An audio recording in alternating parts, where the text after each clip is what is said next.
తండ్రి బ్యాలెట్లను వద్దని ఈవీఎంలను తెస్తాడు. మీరే చెప్తారు ఈ దేశానికి కంప్యూటర్ను పరిచయం చేసిండు మా నాయన, 20వ శతాబ్దంలోకి దేశాన్ని తీసుకుపోయేందుకు ఆలోచించాడు మా నాయన అని. నాన్న ఆలోచన ఏమో ప్రోగ్రెసివ్ ఉంటుంది, కొడుకు ఆలోచన ఏమో డిస్ట్రక్టివ్ ఉంటుంది. మీ కుటుంబం ఇంట్రడ్యూస్ చేసింది, గౌరవనీయులు స్వర్గీయ రాజీవ్ గాంధీ గారు మీ నాన్నగారు ఇంట్రడ్యూస్ చేసిండ్రు ఈవీఎంలని. ఇది బీజేపీ సొంతం తీసుకొచ్చింది కాదు.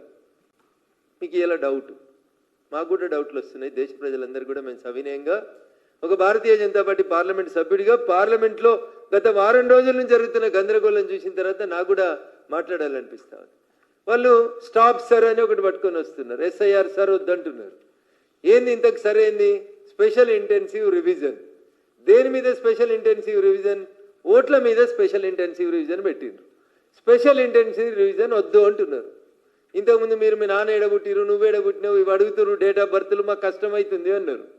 సుప్రీంకోర్టుకు వచ్చి అఫిడవిట్ ఇస్తే ఇబ్బంది పడితే సుప్రీంకోర్టు చెప్పింది వాడు ఏ ఆధారం చూపించినా, ఒక 11 ఆప్షన్స్ ఇచ్చింది సుప్రీంకోర్టు, 11 ఏది చూపించినా ఆయన ఓటును కొనసాగించమని అడుగుతున్నారు.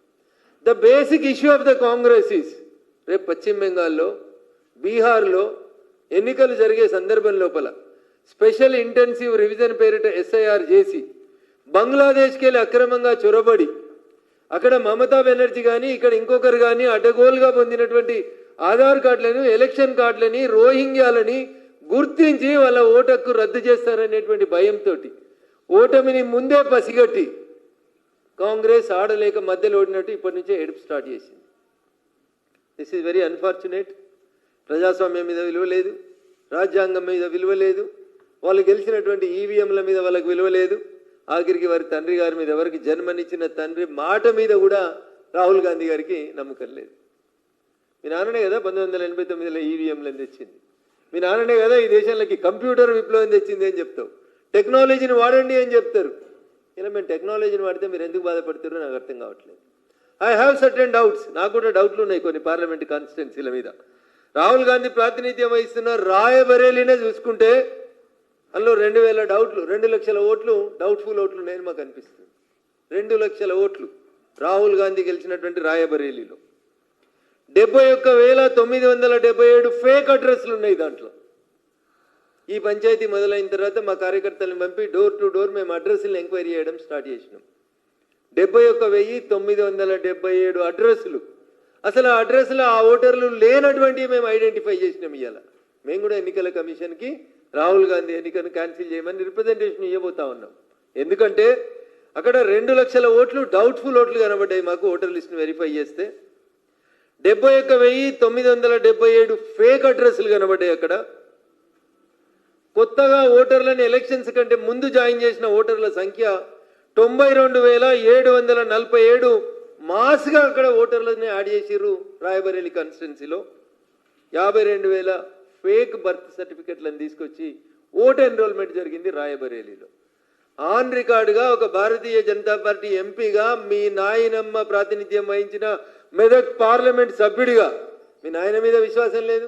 ఆఖరికి మరి మీ నాయనమ్మ మీద ఉన్నదో లేదో నాకు తెలియదు, కానీ మీ నాయనమ్మ ప్రాతినిధ్యం వహించిన మెదక్ ఎంపీగా అయ్యా రాహుల్ గాంధీ గారు, మీ రాయబరేలీలో మీరు చేర్పించినటువంటి దొంగ ఓట్ల సంఖ్యని మేము కూడా ఐడెంటిఫై చేసినాం. అందుకని మీకు ఈవీఎంల మీద విశ్వాసం లేకపోతే దయచేసి వెంటనే రాజీనామా చేయండి. We'll go for a by election in Rae Bareli with ballot papers. అప్పుడు చూద్దాం ఏది పాలు ఏది నీళ్ళు అనేది చూద్దాం. మాకు వయనాడులో కూడా ఒక డౌట్ ఉంది మొన్నటి ఎలక్షన్ మీద. 93,499 మంది ఒకటే కమ్యూనిటీకి రాసిరు మీరు అక్కడ.